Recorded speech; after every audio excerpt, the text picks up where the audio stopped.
don't think there's anything more inherently cinematic about one way of life versus another. If you're inclined towards cinema, then you see what is cinematic within that way of life. I mean, everything is cinematic. All of life is cinematic. It depends on how you perceive it. I can only talk about my own life. I mean, my own case, what I know. I grew up in a certain part of the world, and because I had a very particular place, and because I had asthma from the age of 3 on, I observed a lot. I was allowed to participate in anything that was overexciting in terms of physical activity, sports and that sort of thing. So I observed a lot, and I found I was absorbing it, really.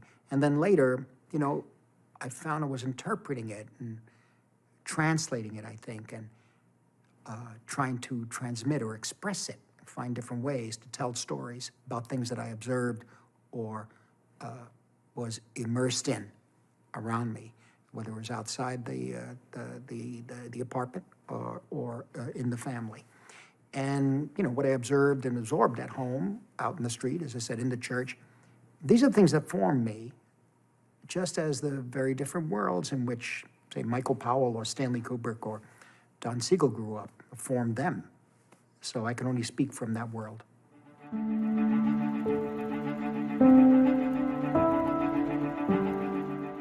The filmmaking that I tried to do, particularly when I first started out, was stories that came from my own experience or subject matters that interested me only, or solely, I should say. And that slowly developed into other projects or stories, scripts even, that I was able to work with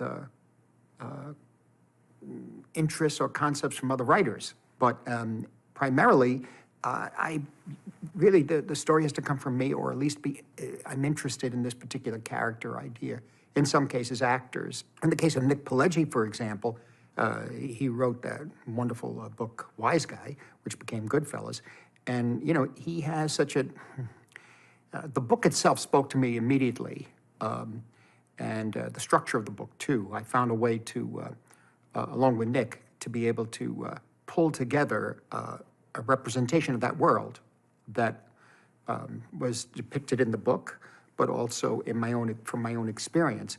Because Nick has an extraordinary knowledge of the world he's chronicling. But beyond that, it's not just a very dry, it's not a very dry, how should one put it, a systematic, a didactic way of talking about that world or depicting that world or representing that world. He has a philosophical point of view with a great sense of humor and irony about it, about that part of us or that part of human nature which is imminently, for many people, corruptible, and the thinking that goes into that, and how one step leads to another, and eventually is a complete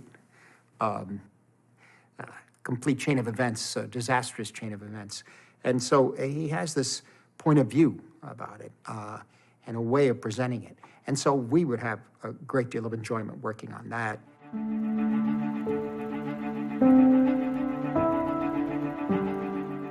Taxi Driver, really, the script was so strong, and it was a situation where Paul, with whom I've worked with many times since then, he has something else. Besides his powerful sense of structure,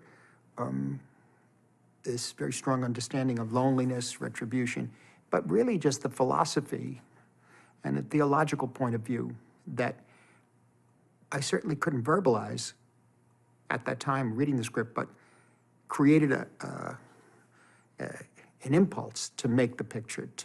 And what I mean by make the picture, that film was not makeable. It was not doable, even then. And so we tried for a number of years, and finally, through a series of circumstances and very, very low budget, we were able to pull it together. But it became a passion project. When something happens like that, it's a script that you did not write, then it has to have a point of view. It has to have more than a point of view. It has to have the theme itself. It has to be something that's very close to you. In my case, I keep looking at questions of sin, or the concept of sin, good and evil, sin and redemption, weakness and strength, from new angles and new perspectives, if I can, and exploring it constantly, which is really part of, the human condition. The other way I could answer the question is to say that the moral issues for somebody like Harvey Keitel's character, Charlie, in Mean Streets, I mean, ultimately, what is he doing this for? Why is he committing himself to Johnny Boy? How far is he really prepared to go for his friend? Am I my brother's keeper? Are we our brother's keeper? Am I really, Charlie, saying, am I really helping him at all, or is it more for me? Is it more helping Charlie in a way? And these things come directly from my own life and experiencing things like that. I mean, you don't, in a sense, in the case of Charlie, he talks about a religious concept, a Catholic concept of penance, but, you don't get to choose the penance. That's the thing he misunderstands. So when the opportunity arises, it arises. I don't think I've ever set out to say I'm going to make a film with this moral theme. Maybe I did, but not in those words. And I do think that often I find that those themes are always there. And what I mean by that is that they attract me to the story if the story doesn't come from something that I've thought of myself. So moral choice is certainly there every day of our lives. And I mean, it's inherent in everything we do, in every action that we see or observe. And as we get older, I think, of course, our sense of a moral conflict and choice changes and deepens.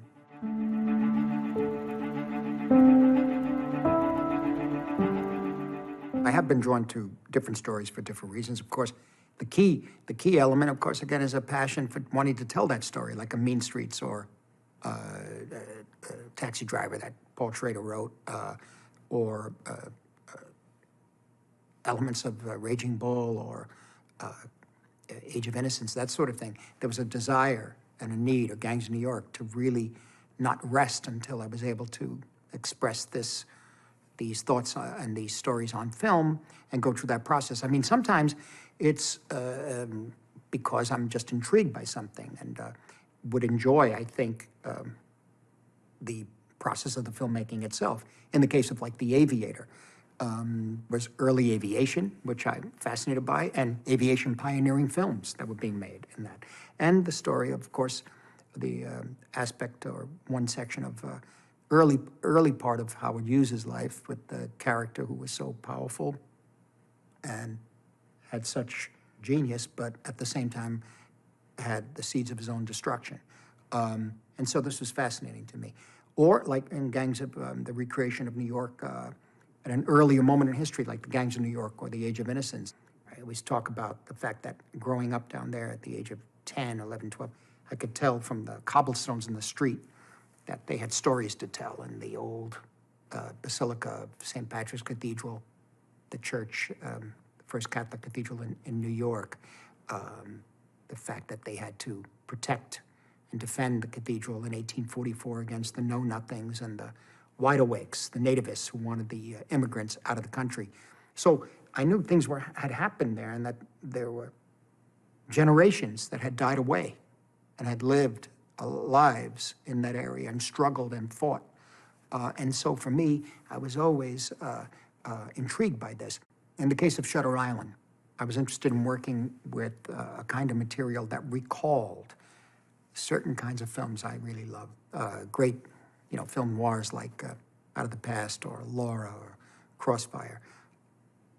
I thought that the character played by Leo DiCaprio, I mean, the way he perceived the world around him would have been, in his mental state at that time, visions in the key of those movies, of those pictures.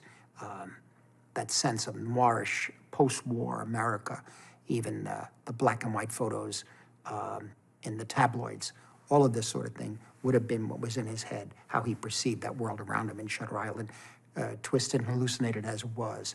Oh, in the case of Last Temptation of Christ, I'm obviously very interested in that material for my whole life. In this case, an exploration of the dual nature of Christ, of being Christ, and what it means to the faithful. In the case of Silence, obsessed with the questions of faith, it won't go away.